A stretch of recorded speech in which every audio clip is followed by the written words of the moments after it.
आज आपण बघणार आहोत की आपल्या मनातील वाईट विचारांच्या भूताला आपण कसं पळवून लावायचं ते. तुमचं एंजल माइंड आणि डेव्हिल माइंड या फरकाविषयी आज आपण बोलणार आहोत. तर आपल्या डेव्हिल माइंडला प्रभावी न होऊ देण्याच्या काही सोपे टिप्स आज मी तुम्हाला सांगणार आहे. श्रोते हो, माणसाच्या मनाचे टॉक्स किती सुंदर असतात. ते कायम सकारात्मक स्वप्नरंजन करत असतात. आपल्या प्रत्येकालाच आयुष्याकडून खूप काही हवं असतं. नवीन संधी, चांगली नाती, चांगलं आरोग्य, तल्लख बुद्धिमत्ता, उत्तम कार्यक्षमता आणि सगळ्यात महत्त्वाचं म्हणजे बक्कळ पैसा. पण जे काही आपल्याला आयुष्याकडून हवं असतं ते सगळ्यांनाच मिळतं का हो? शक्यतो नाही हेच उत्तर आपल्याला मिळेल. आपलं काम पूर्ण करण्यात आपले प्रयत्न कमी पडत असतील असं आपण मानूया. कधी-कधी प्रयत्न खूप करत असू आणि तरीही जर यश नाही मिळालं तर नशिबाच्या नावानं चांग भलं असं म्हणून पुढं चालत राहू, नाही का? पण प्रयत्न आणि नशिबाची जोड असणारे सुद्धा कधी-कधी हतबल असतातच. सगळं मिळवणं शक्य असून सुद्धा कुठेतरी मागेच पडतात. आणि ह्याला एकमेव कारण म्हणजे त्यांच्या मनातलं नैराश्य. हा मानसिक निराशावाद आपल्यामध्ये पोटेन्शियल असून सुद्धा आपल्याला मागे ओढतो. कधी-कधी आपल्या हे लक्षात सुद्धा येत नाही की अलगद आलेली संधी गमावली की मग मात्र आपल्यावर रडत बसायची वेळ येते. आपल्याला आपल्याच मनाचे खेळ त्रास देत असतात. समोर कोणतीही परिस्थिती असली की मनाचे 2 आवाज आपल्या मदतीला येतात. एक आवाज म्हणजे एंजेल, म्हणजेच जो सकारात्मक सल्ले आपल्याला देत असतो, आणि दुसरा आवाज म्हणजे डेव्हिल, जो नकारात्मकतेकडे आपल्याला घेऊन जात असतो. पण अशी द्विधा मनस्थिती झाली तर निराशावादी माणसाचं डेव्हिल माइंडच जास्त प्रभावी ठरतं आणि त्याच्यामुळे ते अपयशी होतात. हे डेव्हिल माइंड आपल्याला विश्वास देतं की आपण काहीच करू शकत नाही किंवा आपल्याला हे शक्य नाही, आपण तितकेसे हुशार नाही. थोडक्यात काय तर आपली काहीही करण्याची लायकी नाही असंच हे डेव्हिल माइंड आपल्याला सांगत असतं.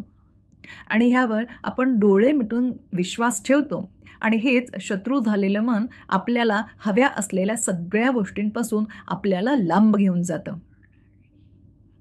आपल्यामध्ये नकारात्मक भावभावनांना स्थान मिळवून देतं.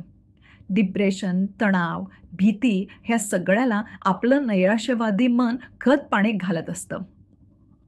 पण जर आपल्याला ह्या सैतानाच्या विळख्यातून बाहेर पडायचं असेल तर आपल्या ह्या डेव्हिल माइंडचा आपण बंदोबस्त तर करायलाच हवा ना.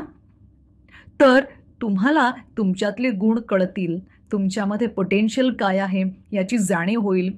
त्यामुळे ह्या सैतानाचा आवाज न ऐकता आपल्या आतील सकारात्मक आवाज ऐकायला आपण शिकलं पाहिजे. पण ह्यासाठी आधी जो हा नकळत का असेना पण नकारात्मक विचार आपण कसा काय जोपासतो, कसं काय हे आपल्या मनामध्ये येतं हे आपल्याला जाणून घ्यायला पाहिजे. तर त्याच्यासाठी आपण काही पायऱ्या पाहूयात. पहिली पायरी आहे, कोणत्याही गोष्टीतून प्रथम आपण वाईटच शोधतो. खरं तर ही सवय सगळ्यांनाच असते. मुलंसुद्धा आपल्याकडे बघूनच शिकतात आणि लहानपणापासूनच आपल्यामध्ये अशी नकारात्मकता वाढायला लागते. म्हणजे बघा ना, काही पालकांना सगळ्या मुलांमध्ये सगळे उत्तम गुण दिसतात. मात्र आपल्याच मुलामध्ये काही ना काहीतरी कमजोरी दिसत असते. चुकून एखाद्या विषयामध्ये कमी मार्क मिळाले म्हणून त्या मुलाला बोल लावतात. मात्र एरवी इतर सगळ्या विषयात त्याला चांगले मार्क असून सुद्धा आपल्याला ते मात्र दिसत नाहीत. स्वतःमधला डेव्हिल मान तर वर काढतोच, पण त्या मुलाच्या डोक्यात सुद्धा आपण नकळतपणे का होईना न्यूनगंड उत्पन्न करतोय हे मात्र आपल्या लक्षातच येत नाही. दुसरी पायरी आहे सगळ्याचं खापर स्वतःवर फोडून घेणं.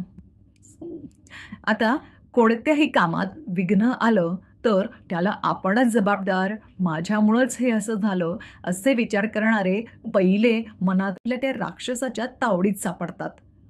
म्हणजे गल्लीतली क्रिकेट मॅच कॅन्सल झाली तर ती माझ्यामुळे झाली.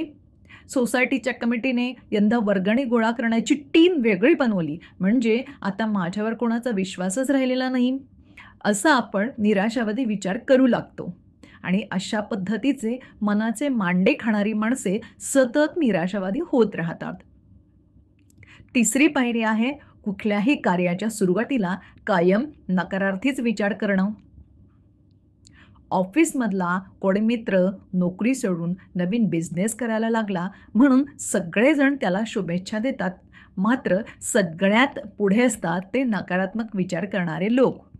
उगीचच त्या मित्राला घाबरवून सोडतात. बिझनेस कसा चालेल, तू अपयशी झालास तर पुन्हा तुला नोकरी मिळेल का, आणि जर नोकरी नाही मिळाली, तुझा धंदा बुडाला तर मग काय करशील. अशा प्रकारचे नकारात्मक शेरे त्याला मारून येतात आणि त्या मित्राला घाबरवून सोडतात. स्वतः असे लोक कोणतंच काम हिरिरीने सकारात्मकतेने करत नाहीत, मात्र दुसऱ्यांना सुद्धा ते भ्रमित करून सोडतात. चौथी पायरी आहे टोकाचे मत मांडणे. काही जण बऱ्याचदा टोकाची मतं मांडतात. त्यांना बॅलन्स्ड राहताच येत नाही, पण हे सारखे निराशावादाचे टोकाचे विचार करत राहतात.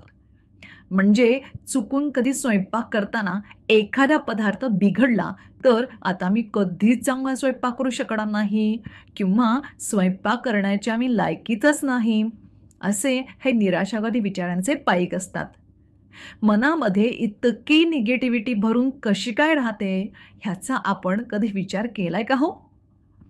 कधीतरी शांततेनं थोडा विचार करा की मी चांगलं ते गाळून फक्त वाईटाचाच विचार का करतो. सगळ्यातून शेवटी फक्त काहीतरी वाईटच घडणार असं का समजून चालतो. स्वतःला मी सतत जबाबदार का धरतोय. मला हे रंगीबेरंगी सुंदर जग फक्त कृष्ण धवलच का दिसतंय. हे सगळ्याचं उत्तर जर हो असं येत असेल तर तुम्ही खूपच निराशावादी होत चाललेला आहात हे मात्र पक्क समजा. पण आता ह्या निराशावादातून आशावादाकडे कसं वळता येईल ह्यावर आपण थोडं मंथन करूया. कारण आपल्या मनातल्या ह्या दुष्ट भावनांना आवर घालणे फार गरजेचे आहे. निराश करणाऱ्या भावना आपल्याला चांगला माणूस बनू देत नाहीत. निराश, हतबल, डिप्रेस्ड, विकृत अशी मनोवृत्ती वाढीस लागण्याची शक्यता असते. अशी माणसे समाजात सुद्धा नाकारली जातात. म्हणून जितक्या लवकर तुमच्या मनातून हे नकारात्मकतेचं भूत पळून जाईल तितक्या लवकर तुम्ही आयुष्य जगायला शिकाल. तुमची नोकरी, तुमचं काम आनंदाने करायला शिकाल आणि सगळ्या लोकांचे आवडीचे बनून राहाल. पण मग आता हे विचारांचं दुष्टचक्र कसं बरं थांबवायचं. तर मंडळी, खूप सोप्या आहेत या गोष्टी. आपण बघूयात की ह्या वाईट विचारांच्या भूताला कसं बरं पळवून लावायचं. त्यातला पहिला नियम आहे मनातल्या आवाजाला एकदा ऐकून घ्या आणि त्यावर उपाययोजना करा. म्हणजे एखाद्या सभेत उभं राहून बोलायची हिंमत माझ्यात आहे, पण मला मन सांगते की कोण ऐकणार तुला, कसा बोलणार तू, तुझं बोलताना चुकलं तर लोक तुला हसतील. अशा वेळी मी नक्की काय करायला हवं बरं. तर मनातल्या आवाजाला, त्या शैतानाला आपल्यावर, आपल्या सद्गुणांवर वरचढ होऊ द्यायचं नाही. सभेत बोलायचं आहे ना, तर मनाला समजवा की कोणी ऐको किंवा न ऐको, मी माझे विचार हे मांडणारच, मी सभेत जाऊन बोलणारच. चुकली मांडणी तर लोक हसतील, हसू देत, मला त्यातून धडा मिळेल. मात्र जर विषयाची मांडणी सगळ्यांना पटली तर माझंच कौतुक होईल आणि त्याच्यामुळे मला अजून धैर्य मिळेल आणि पुढे जाऊन मी खूप चांगला वक्ता बनेन. त्यामुळे ज्याला लोकांशी बोलता येतं अशा व्यक्तीने सुद्धा स्वतःशी संवाद साधला पाहिजे. जे काही किलमिश मनात घर करून बसले आहे त्याला बाहेरची वाट मोकळी करून दिली पाहिजे. तुमच्यातले नकारात्मक विचार तुम्ही अशा पद्धतीने आत्मविश्वासाने प्रयत्नांनी सकारात्मक करू शकता. दुसरा नियम आहे स्वतःवर प्रेम करा, स्वतःशी कठोर होऊ नका. आपण जर दुसऱ्याला बोलू शकत नसू, आपण जर दुसऱ्याला बोलू शकत नाही असे कोणतेही वाईट शब्द आपल्यासाठी सुद्धा आपण वापरू नयेत. हे तत्व स्वतःच्या बाबतीत ठेवणं सुद्धा महत्त्वाचं आहे. तुमच्याकडून काही चुका झाल्या तर तुम्ही स्वतःला आरोपीच्या पिंजऱ्यात उभं करू नका. मोठ्या चुकीसाठी पश्चाताप जरूर करावा आणि त्यातून आपलं वागणं सुधारून पुन्हा हेल्दी लाईफकडे वळावं. मनावरचे ओरखडे पुसून टाकण्यास मनाला मदत करावी आणि उगाचच भूतकाळातील चुकांची उजळणी करत स्वतःला दोष देत बसू नये. स्वतःकडून उगाच अवास्तव अपेक्षा करणं हे सुद्धा चुकीचं आहे. चुका सगळ्यांकडूनच होतात. तुम्हीही त्यातीलच एक आहे असे समजून स्वतःला ताणतणावापासून दूर ठेवा. दुसऱ्यांच्या सुखासाठी स्वतःला कधीच दोषी समजू नका आणि सगळ्यातून मार्ग निघणारच असा दृढनिश्चय बाळगा. तिसरा नियम आहे परफेक्शनिस्ट बनण्याच्या नादाला लागू नका. जर तुम्ही सर्वांगाने परिपूर्ण म्हणजेच परफेक्ट बनायच्या मागे लागलात तर तुम्ही सगळ्यात लवकर निराश व्हाल, कारण अपयश तुमच्याच्याने सहन होणार नाही. जगात कोणीच परफेक्ट नाहीये हे मात्र लक्षात ठेवा. प्रत्येकामध्ये काही गुण अवगुण हे मात्र असतातच. आपणही आपल्यातील त्रुटी समजून घेतल्या पाहिजेत आणि मनाला उन्नतीचा मार्ग दाखवला पाहिजे. सतत पुढे जात राहणे हेच यशाचे गमक असते. कमी वेळामध्ये परफेक्ट होणं असं काहीही अस्तित्वात नाही. आयुष्यभर शिकत राहायचं असतं आणि मनाला त्या साच्यात बसवायचं असतं. कारण आपण जर परफेक्ट होण्याच्या मागे लागलो तर आपल्यातले नकारात्मक विचार अर्थात डेव्हिल माइंड पुन्हा वर काढायला लागतं आणि आपण पुन्हा एकदा निराशेकडे उदासीनतेकडे वळायला लागतो.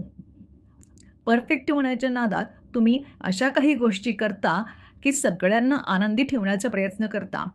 कुणाशी भांडण झालं तर त्याला काय उत्तर द्यायचं ह्याचा विचार करत बसता आणि त्याच्यामुळे तुमच्या मनामध्ये सतत नकारात्मक विचार घर करून राहतात आणि हे सगळं नकारात्मकच असतं हे लक्षात ठेवा. परिपूर्ण होताना आपण इतरांना जे आपल्यापेक्षा जास्त परिपूर्ण आहेत, परफेक्ट आहेत, त्यांना आपण नजरेसमोर ठेवत असतो. मला असं व्हायचं आहे, माझ्याकडे अमुक नाही आहे आणि हे मला जमायला हवं, माझ्या नशिबामध्ये अमुक नाही आहे, असा नन्नाचा पाढा आपला सुरू होतो आणि सतत आपल्यापेक्षा कोणीतरी सुपिरियर आपल्याला दिसत राहतं. ज्यामुळे आपल्यामध्ये पुन्हा इन्फेरिटी कॉम्प्लेक्स वाढायला लागतो. त्यापेक्षा तुम्ही ज्यामध्ये पारंगत आहात, निष्णात आहात, त्यावर लक्ष केंद्रित करा आणि ते गुण तुमच्यातले अधिक चांगल्या पद्धतीने वाढवायला शिका. आपल्या पुढं कोण आहे हे बघण्यापेक्षा आपण आपल्याशीच काही स्पर्धा करू शकतो का हे बघा. स्वतःची उत्तम आवृत्ती बनवण्याचा प्रयत्न जरूर करा. मनातील निराशेचा राक्षस काढून ते आनंदी सकारात्मक देवदूत कसं होईल हे शोधा. त्याला कधीच जाऊ देऊ नका. श्रोते हो, शेवटी सकारात्मक विचार हाच सशक्त मनाचं सोबती आहे हे मात्र लक्षात ठेवा. चला तर मग मनाच्या नैराश्यातून आशावादाकडे वाटचाल करूया. धन्यवाद आणि ऐकत रहा मनाचे टॉक्स.